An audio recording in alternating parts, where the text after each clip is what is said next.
Hello, and welcome to the Professor Podcast with Ruth and Claire. Each episode, we talk about a particular topic in the life of a professor. We are tenure-track faculty members in the sciences, working at a primarily undergraduate university in California. The purpose of our podcast is reflection, so we bring something we think is working and something we're working on to discuss. Welcome to the Professor Podcast with Ruth and Claire. I'm Claire. And I'm Ruth. And today we're going to talk about work-life balance. But before we do that, Claire, how was your week? My week was good. We just got rid of a bunch of stuff. Oh, sweet. Yeah. We had done spring cleaning back last spring and had amassed a pile of things to donate and, a pile of things to take to the dump. And we have this room that's enclosed but not heated. And anyway, we don't go in there very often. And that's where the piles of stuff were. So anyway, yesterday we went out and we donated the things and we went to the dump and figured out the system. That was like a huge hang-up, was like, how does the dump even work? And now we've been to the dump, we know how the dump works.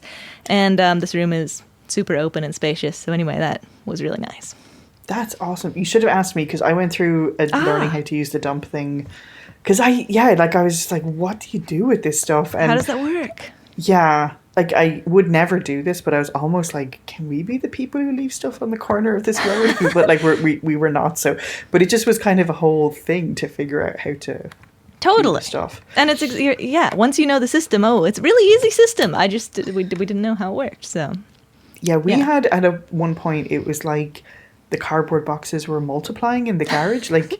The empty ones, like, it was just so out of control because anytime we got anything in a box, we just, like, throw it in the garage. And then it was like, okay, we can't actually get through the garage. So, yeah, we had to figure out how to do that. It becomes more boxes than you'd ever need. So, yeah. Yeah, totally.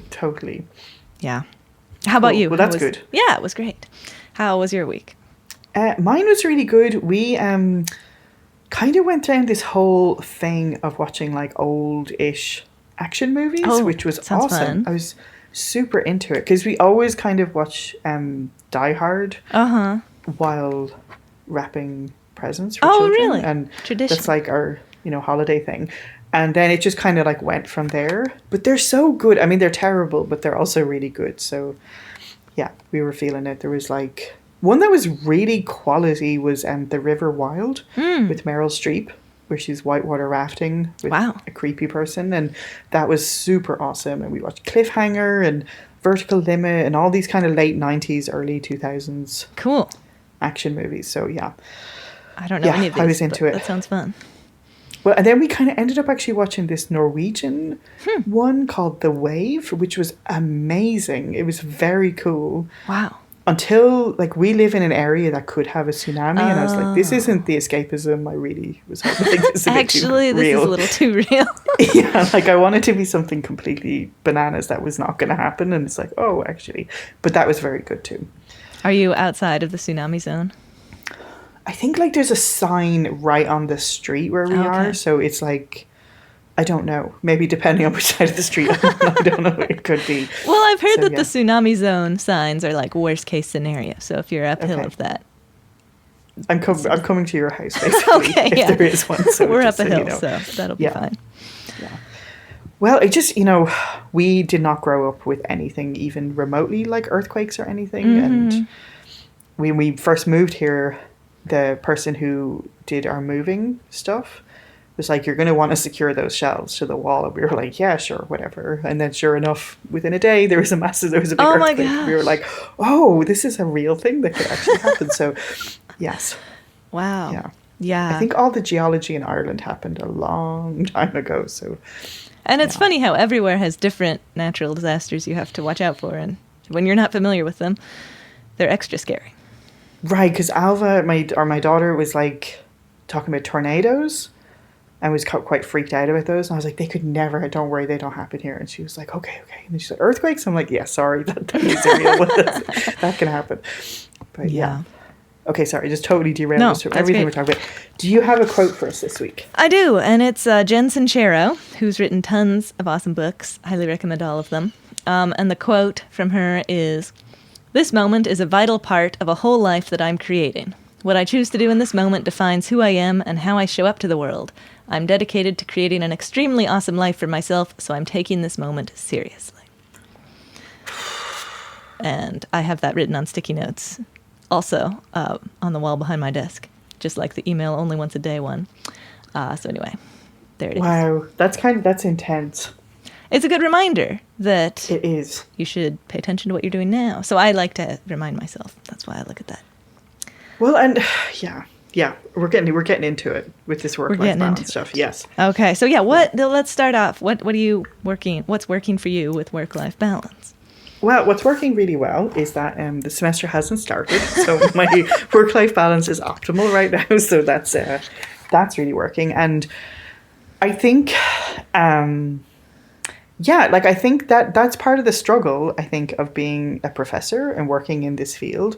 Like, we just have such very intense ebbs and flows. Do you see where I'm going with this wave business again? But the ebbs and flows of, like, you know, just such intensity and then nothing, and then such intensity and then nothing. And it's very strange. So I think that's working for me. I really appreciate break time. And it's really where I suddenly kind of have thoughts again about, like, how do you want to live your life, and what way should I be? Should I always be running around like a headless chicken, or like, you know, that kind of, just a bit of time for reflection about how you want things to be, and thinking like, oh, I do want to have life include going out for walks, and, you know, just, those things. Because when you're in the midst of it, it's so hard to see, like, this is crazy talk. Like, of course you should pause and do, you know, so I really appreciate the breaks. I think I always get, like, itchy to do some craft projects at this time of year. So I kind of have a few that I want to think about. But I don't know if I told you, I've had this sweater that's been hanging over me forever. And something about the mathematical pattern of this sweater is just more than my brain can cope with. So I've re-knit parts of it so many times. But I'm closing up on the collar, so there's hope. There's hope, and then I think after that I'm going to start some smaller knitting projects that I can actually. I want to get a new tea cozy because we don't have one at the moment. So now, what is a tea cozy? Oh yeah, it's a hat for the teapot. Okay. And so, tea is a very big part of my life. Like, this particular Irish tea that Irish people just drink all day long, basically, and I'm so picky about my tea and how it's made. And so if you leave it in the pot, like, a tea in a teapot is really, really good, but it's going to get out of the optimal temperature zone pretty quickly. I see. So, but if you put that tea cozy on, it will keep it toasty. I love toasty warm. Thinking about cozy tea. Yeah. Well, it's like a hat, but there's a hole for the spout and the handle. I see. Oh, that's so cool. And now this is not the teapot that you put on the stove. This is the teapot that you pour water into from that teapot. Perfect. Yes. Okay. Cool. Exactly. I see that word tea cozy, you know, in books, but I didn't know what it meant. Dobby, didn't he have a... Yeah. Yes, there you go. Exactly. Yeah. That was my very first thing I ever knit in school, was a tea cozy. Tea cozy? How fun. I have a long history with tea cozies. But yeah, and then I also want to do some kind of photo album. Ooh, that sounds fun. Yeah. I have a bazillion pictures on, not like in person, what's the word I'm using? Not like a hard copy of them. Oh yeah, digital. Yeah, and then I also have just weird boxes with half, like, random printed photos and stuff. And the kids get such a kick out of, like, I don't know, I did not know this about kids before, but they love the story of them. Oh. Like, we tell the story of the day they were born, like once a month. They want to hear that story, and they love seeing the stuff, so it would be kind of cool to have that sort of mapped out. I remember really enjoying as a kid, like, cutting out pictures to put in the photo album. Yeah. And, like, one trip we went on in particular, we had pictures and we printed them and we put them in photo album, and that was just super fun. So anyway, I can see that being super fun for everybody. Yes, totally. And I think that, and then I don't even want to say this out loud because I feel very insecure about it, but I would love to do some writing. Ooh. That would be another thing I would like to do. That sounds awesome. Yeah, I really believe heartily that, like, making stuff and creative stuff is the exact cure for whatever academic ails we have.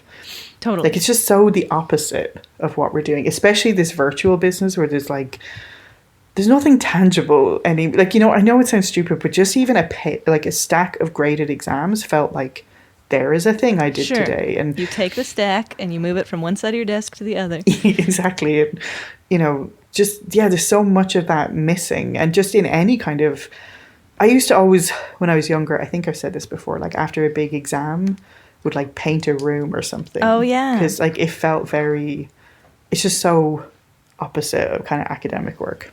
Totally. So yeah. So to have some balance. So what's working for you is that we have this ratio of work-life balance that fluctuates throughout the semester, and right, and it's we're in a good part right now. I love it. And I wonder how much that is the same. We're a teaching-focused institution, and at research-focused institutions, I imagine there's not quite as much of change with the semester, but I could be wrong. Well, and I wonder for normal, but normal jobs, like, is there just a natural ebb and flow to things anyway? Sure. Like, is that like whenever the quarterly reports is always really stressful, or tax day, or, is that kind of built in? And would you kind of, I don't know, maybe it's a good thing in a way. It just feels very extreme sometimes for us. Totally. And I really like what you said about taking the opportunity in the winter break, for example, to say, what am I doing? What directions do I want to go? So I love that. What's working for me? So, not during winter break, because during winter break, very little work time. But what was working for me, as a tool during the semester, was having scheduled work and non-work time, and having some accountability with that. So Ralph and I always play music at 6, and then we make dinner. So I need to be done with work for the day at 6. And that was really helpful for me. And I plan to do the same thing in the spring. So one thing that comes with that is that it's important to remind myself to use the working hours wisely, because sometimes it's really easy to be like, oh, it's a working hour and I'm working on things, so everything's cool, but really I'm working on something that was so low priority and I really need to do this other thing, and then that leads to some frenzied times. So just a little reminder to myself that with the wonderful system of scheduling work time and non-work time, to still use the work time efficiently. I like that. But yes, that's my thing.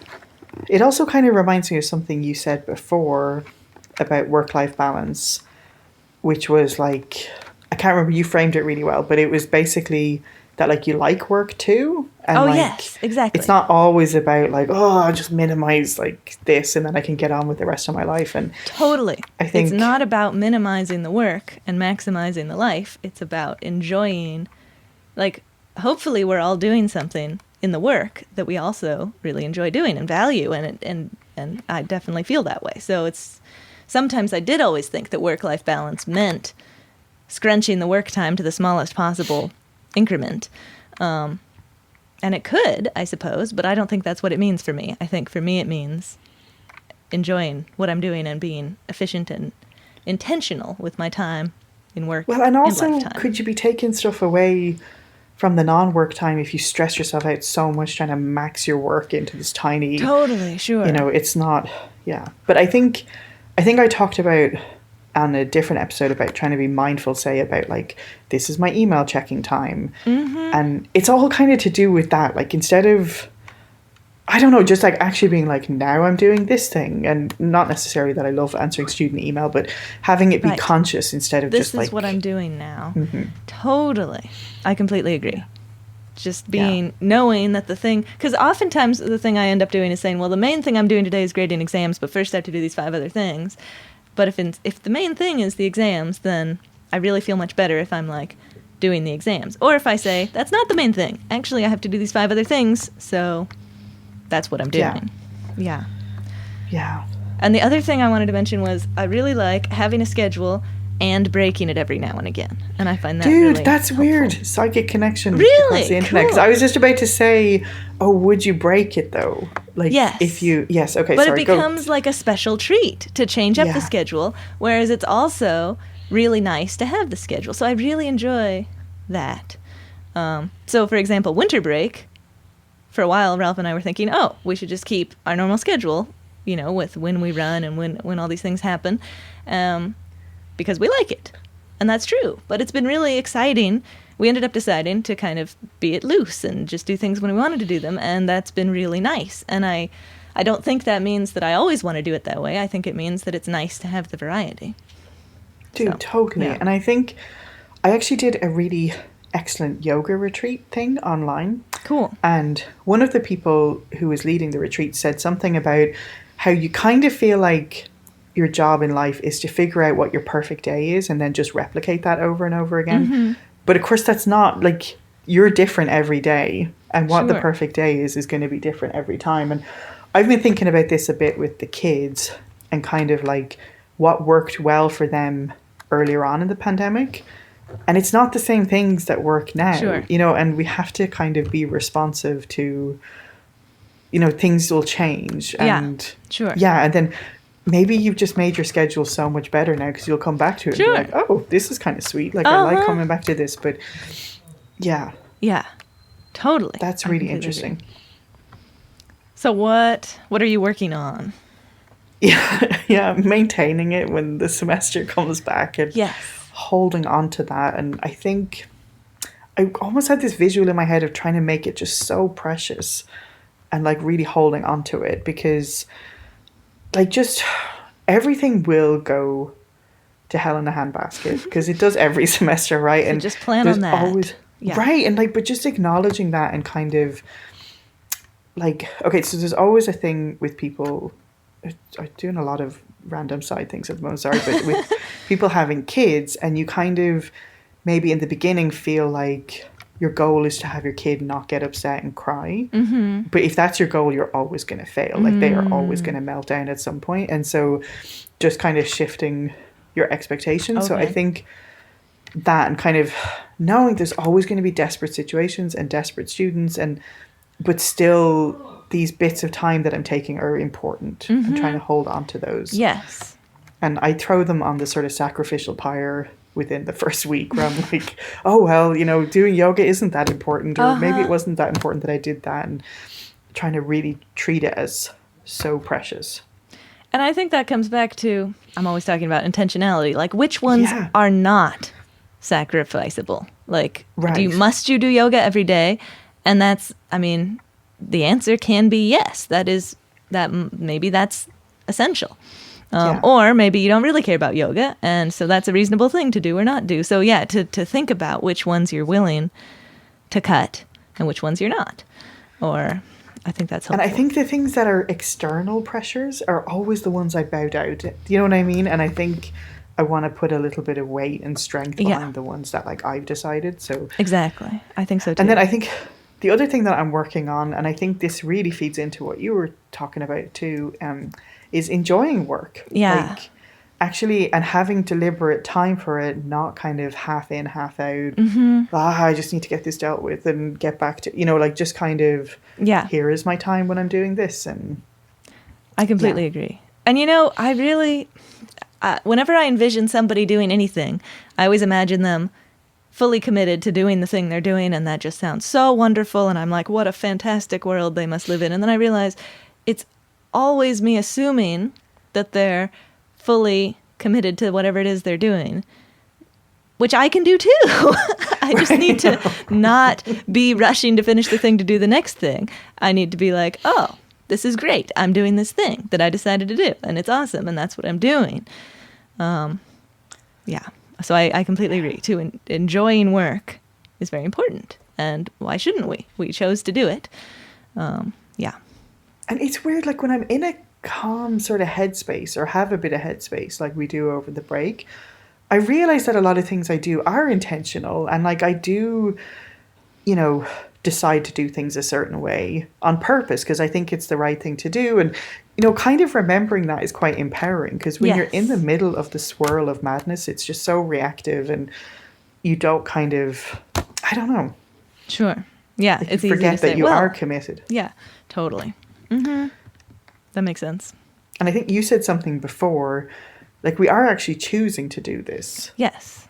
Even though it didn't feel like that like 5 weeks ago. But now I'm like, in the moment, I do choose this life. It's so easy to get reactionary and forget and get caught up, as Tony Robbins always says. Yeah. So, yeah. Cool. So tell me, what are you working on? I'm working on, and I feel like I've talked about this before in the podcast, so it's an ongoing working on, is putting work down when I'm not doing the work. And it's always floating around in my mind, buzzing. And sometimes that can be useful if there's something that I'm trying to figure out, but a lot of the time it's just the same thought for the 17th time that is not helpful in the slightest. And often I don't even want to be thinking about it. It's not interesting. Who cares? Whatever. So I'm working on reminding myself to focus on what I'm doing, as we were talking about. Yeah. And, maybe I need to go write something down if I had an idea, or if I just want to say, remember to think about this annoying thing some other time. But just, to remind myself that I have tomorrow whenever it is that I'm going to work on this thing, and right now I don't have to think about it, and in fact should put it out of my mind. And I'm really good at this when I'm going to sleep. For some reason I have it figured out then. If I'm going to sleep, I can say, oh, all these are problems for tomorrow. Don't even worry about it. So I need to figure out how to translate that to other times of the day when things float in that I don't want to think about right then. So, like, what kind of stuff? Because it's weird, because, is it because you're like, sleep is really important, so I just, like, what are the other times when it pops up? Is it like when you're out for a walk and you're like, well, or... I don't know. It could just be, we're making dinner and my mind's floating around, and then suddenly it's thinking about this student that has this problem that I need to figure out how to respond to, which is fine if it lands on that, but I'd like to be able to say effectively, and I'm practicing that, to say, now is not the moment to think about that. Just let it simmer, and, when the time comes to deal with it, then you'll think about it, It's so hard. But I think when I'm sleeping, one thing I really like about going to sleep is I know that the thing I'm doing is going to sleep, so I don't have to think about anything else. So I mean, obviously, if I'm making dinner, the thing I'm doing is making dinner. So it's the logic is there. I just haven't quite got on board yet. Yeah. It's so hard because you can do all of these external things. Like, this is the time I check in, whatever, but it's really hard when... Yeah. It's about practice, the call is coming from inside the house. It's in your own mind. It's like, geez, yeah. Yeah. But I'm confident that with enough dedication, it becomes easier. You practice it, and then your mind doesn't flit there as much, Well, it's interesting. I mean, I think I'm kind of addressing something that isn't what you're talking about. Okay. But I've noticed that when I have problems that I loop on a bit, I have noticed, for instance, texting you is really helpful. And sometimes just getting it out there, and sometimes even if you're just like, that is annoying, or whatever confirmation, I'm like, oh, like, even if it's not necessarily like, great, I solved that problem, but it's just... Sure, getting it out. Connected or something, and then I feel like it makes me loop a little bit less about it. But that makes sense. I know that's not quite what you're No, but it could be, and maybe I should say, interesting. Or even if you could think, I don't know. I guess I'm just thinking about myself, and when I'm like, I'm going to think about this tomorrow, I feel like I'm fobbing myself off. Do you know what I mean? And I'm like... But if I could have a concrete, like, I think I'll text Claire about this tomorrow. Oh, yeah, good idea. I'm going have an action of what the plan is for tomorrow. That's a great idea. Yeah, but I don't know if that's totally... It might help, yeah. Luckily, you'll have plenty of opportunity to practice during the semester because things will come up. So you're like, that didn't help at all. Well, let's try something else. Totally. So, just keep trying again. Yeah. To quote Tony Robbins again, one of his quotes that I really like is he's like, how long would you give your average baby to learn how to walk before you gave up and said, didn't let him try anymore? And you're like, no, my baby's going to learn how to walk and going to keep trying until he gets it. Oh. So, yeah, you can keep trying. Yeah. So, anyway, that's my plan. I like it. Okay, yeah, good. All right. This might be the semester, man. This is going to be the dream, semester. the work-life balance perfection. Definitely. Yeah. Thank you. That's awesome, though, as usual. Yes. Thank you, Ruth. And thank you, Ralph. Thanks so much for joining us on the Professor Podcast with Ruth and Claire. We're delighted to have you as a listener, and we would love to hear from you. And if you want to email us, our address is contactprofessorpodcast@gmail.com. We'd love to hear any of your suggestions for future shows or professor quotes that you might want to share with us, or even just things that have come up for you when you were listening to previous episodes. And if you've been enjoying the podcast, we would love if you would spread the word. So the best way to spread word is by telling people you know if you think they should listen to it, or you can leave us a review wherever you listen to your podcasts. Thanks so much for joining us, and we'll see you next time.